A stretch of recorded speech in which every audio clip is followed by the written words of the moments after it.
Okay, hi, Assalamualaikum to our lecturer, Dr. Zuraina and my fellow friends. Today, our group 13, would like to present about our group project, trade dispute. And these are our group members, which I am Fadlin Alia, and we have Atika, Sharifah Rahima, Siti Nashafika, and Yang Yu Ying. Okay, now I would like to start the presentation with an introduction. Okay, next slide. Okay, this is the introduction for our group project, which is trade dispute.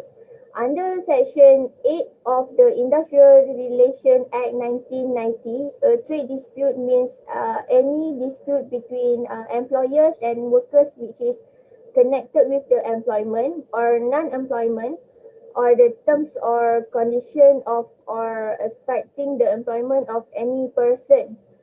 An industrial action is any action which may affect the terms of a contract, which is taken by workers acting together to compel their employer to accept or not to accept terms or condition of or affecting employment. Example of industrial action is work to rule, a picket, an overtime ban, or a strike. Okay, next slide. Okay, these are the differences between strikes and picket. Now I explain further.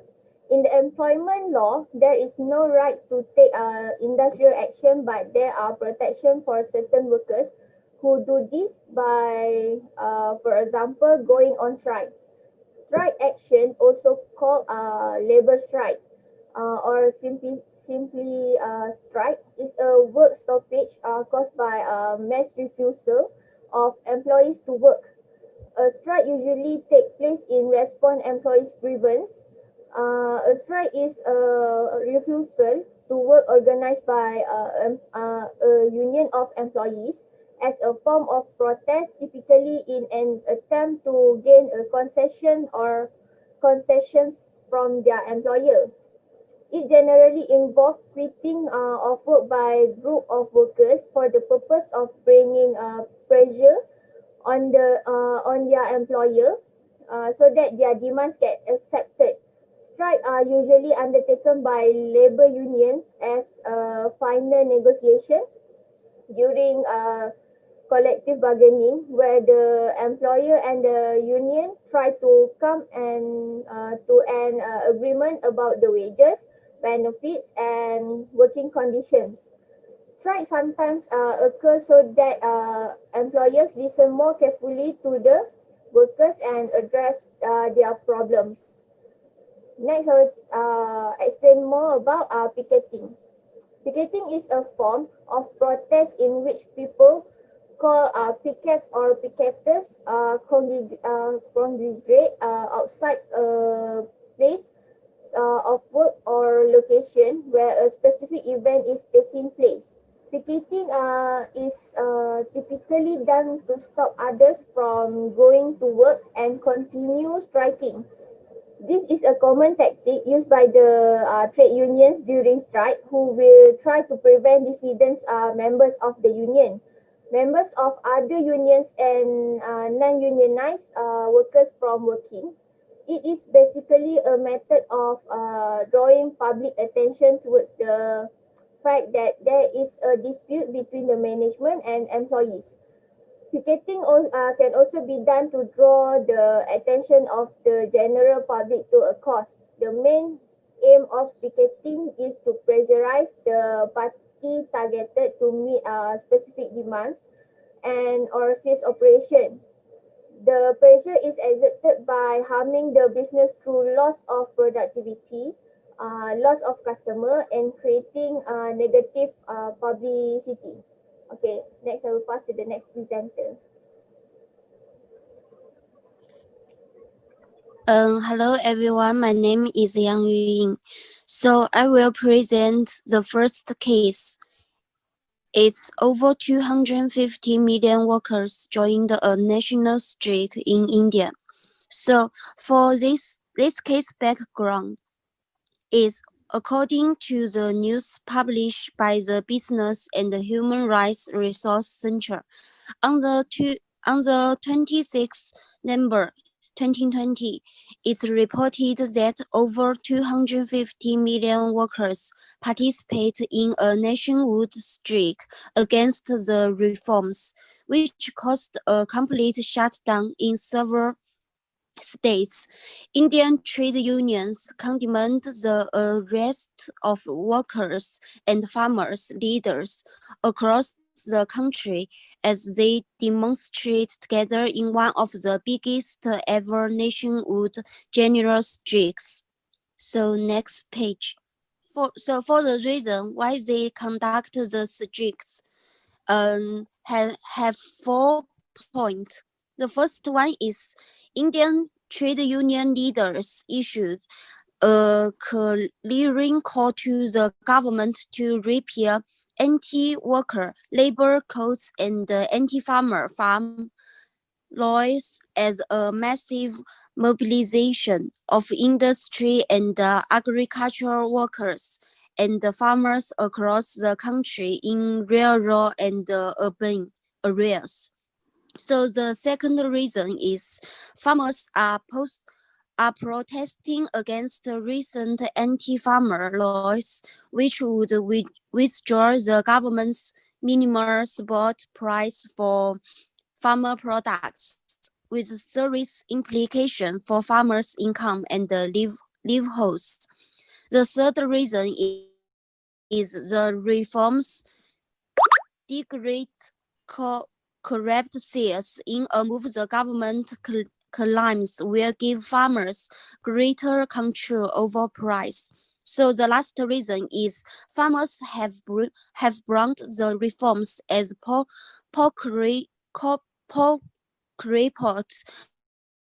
privatization that threaten their precarious livelihoods by the reducing the minimum support price. So mention written. So next I will pass to my partner. Um, okay, thanks, Yang Yu Ying. I am Sitina Shafika bin Norizan, 195235. Okay, I will be presenting on the benefits of the strike. Firstly, the benefits driven by demonstrating strikes include helping workers in negotiation. Due to strikes, employees will be under pressure during the impact or results of a strike. Hence, it will force the employer to negotiate with the trade union in order to provide better deals for workers. Another benefit of strikes towards workers, including immediate realization of workers' demand. Through strikes, demands of employees can be fulfilled immediately as employers worry about losses that the company will face due to the strikes, such as it can lead to bad company reputation as well as giving a huge loss on business sales and profit in near future. Moreover, strikes also benefits workers by protecting them towards unfair action of the employees. Through strikes, workers can prevent themselves from unfair actions. For instance, protection against fair termination, unsatisfactory remuneration, and poor working conditions. In fact, strikes also bring democracy to both of the parties involved. Strikes give power or authority for workers to plan on something involving critical thinking. Most importantly, it enables workers to participate in management decision making. Next slide. As for the limitation, it should be noted that when this type of strike occurs, a worker his or herself puts their job at a risk. Employees are able to hire replacement workers during the strike, and these new workers could retain the job even after the strike is over. Um, According to the National Labor Relations Board (NLRA), uh, they guarantees the right to the strike, but with some limitations. Mm, First and foremost, the union must give a 60-day of cooling cooling off period, notice of its intent to strike. In addition, some states have their statutory prohibition against strike by some public employees, such as teachers and or firefighters. Um, Next, the violent strikes are also strictly prohibited from being demonstrated. Last but not least, sit-down strikes, which is workers quit working but remain at post, and partial strikes, which is stop work then resume, then stop again, are also prohibited because it prevents hiring of replacement. Next slide. Okay. For the results arising from the strike, the first one is strikes also result in poor working relationships between management and the employee. The damaged relationship with the employee may adversely affect motivation and productivity of the employees. Apart from this, strike can also result in peace disturbance. It may involve engaging the police to ensure that it is not harmful society to society. Individuals may be arrested if they are practicing restricted act of strikes. And then next, strike also generally have adverse effect on the employee's career. Employees may be perceived differently with other employers due to the strikes. Last but not least, a strike can also lead to potential job losses. Okay, move on to next person. Thank you. Okay, thank you, my friends. I will explain about the case two. It's about a union picket breaks deadlocks in Malaysia. According to the news published by Industrial on 17 March 2020, its report that one-day picket of Electronic Industry Employee Union Northern Region EUNR forced Information Technology Kulim Sdn Bhd is to return to the negotiation table to continue bargaining for the collective agreement. The employer had declared a deadlock in the negotiation on 25 February 2020. Okay, next slide, please. Okay. For the reason, why 350 workers gathered around the company gates and conduct this picket is to protest against the deadlock and also against management proposal of a zero wage increasement. Majority of the employees have worked for many years, but the company does not provide the benefit that will give the satisfaction for the workers. Employer must improve health and safety condition to the factory. Workers are forced to walk across whole wall and stairs full of gas and chemical piping every day. Management has promised to tackle the problem, but so far nothing has happened. Company does not provide the benefit that will give the satisfaction for the workers. These are the reasonable demands, giving the company sound financial situation, but the company has made the profit of Ringgit Malaysia 479 million for the 2016 until 2018. Workers know what, when, and how was the financial progress and the company doing. Company can never lie because it is about the effort of service that they have provide for the companies. By the time of picket, workers have lost their passion and need to work out with the union to gain what they are supposed to get from the companies. That's all for me. I will pass to my friends. Thank you. Okay, hi everyone. I'm Nur Atika and I would like to present further slides about benefits from the picket, which is the picket helps the worker to negotiate well with the company together with the union. And the second one is union workers have the right to refuse to cross a legal picket line without fear of discipline. So, picket allow workers to uh, speak out with the legal requirement. So this is the limitation of picketing. However, there are a limitation in any things.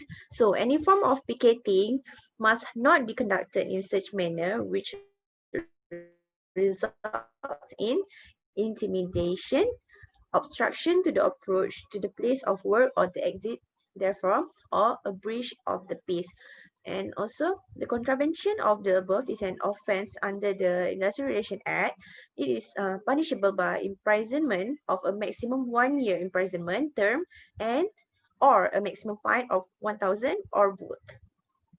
So this is results arise from the picket. So the picket ended after Infineon Technologies invited union leaders for a meeting and agreed to resume negotiation on 30 March. And management reaffirmed its commitment that the new collective agreement will be concluded by end of April and will back pay all areas from 1 January to 2020.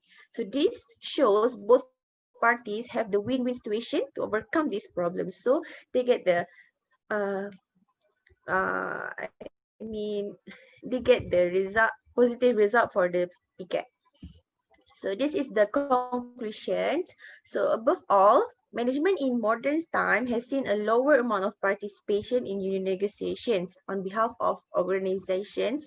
So this is primarily reflected by lower union involvement in many industries alongside the rise of globalization and outsourcing. So while the right to collectively organize and bargain are relatively free of legal impediments, the right to strike in Malaysia is severely curtailed in terms of eligibility and procedural threshold. Okay, so the last conclusion is the significant penal and disqualification penalties under the Malaysian industrial laws operate to dissuade both unionized and non-unionized workers from picketing and striking. So that's all from us. Thank you.